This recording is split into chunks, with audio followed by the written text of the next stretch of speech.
ഇന്ന് നമുക്ക് കാർഡ്ബോർഡിൽ ഒരു ഫ്ലൈയിങ് ബേർഡ് ചെയ്ത് നോക്കിയാലോ? അതിനാദ്യമായിട്ട് നമുക്കിതിൻ്റെ സ്കെച്ച് തയ്യാറാക്കണം. ആദ്യം ഒരു പാരറ്റിൻ്റെ ബോഡിയും പിന്നെ അതുപോലെ വിങ്ങും വരച്ചെടുത്തിട്ടുണ്ട്. ഇനി അത് കട്ട് ചെയ്യണം. ഇനി ഈ സ്കെച്ച് യൂസ് ചെയ്തിട്ടാണ് നമ്മൾ കാർഡ്ബോർഡിലും കൂടി മുറിച്ചെടുക്കാൻ പോകുന്നത്.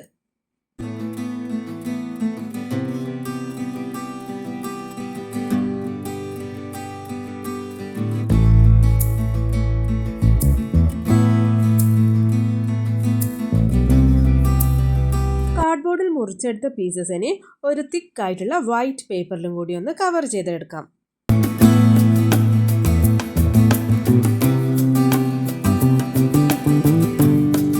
പാരറ്റിൻ്റെ കണ്ണുകൂടി വരച്ചെടുക്കാം.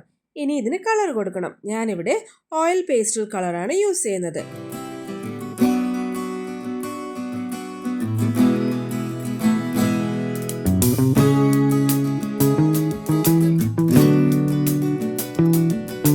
കളർ ചെയ്തതിന് ശേഷം വിങ്സിനെ ബോഡിയോട് അറ്റാച്ച് ചെയ്ത് കൊടുക്കണം. അതിന് ഇതുപോലെ ഹോൾ ഇട്ടിട്ട് ത്രെഡ് കൊണ്ടാണ് അറ്റാച്ച് ചെയ്ത് കൊടുക്കേണ്ടത്. ഈ ബേർഡിന് ഫ്ലൈ ചെയ്യാൻ വേണ്ടിയിട്ട് ഒരു വടിയിലാണ് ഹാങ് ചെയ്യേണ്ടത്. അതിന് സെപ്പറേറ്റ് ആയിട്ട് വേറെ സ്ട്രിങ്ങും കൂടി ഈ വിങ്സിൽ നമ്മൾ അറ്റാച്ച് ചെയ്ത് കൊടുക്കണം. അപ്പോൾ വീഡിയോ ഇഷ്ടമായാൽ ലൈക്കും അതുപോലെ സബ്സ്ക്രൈബും ചെയ്യാൻ മറക്കല്ലേ.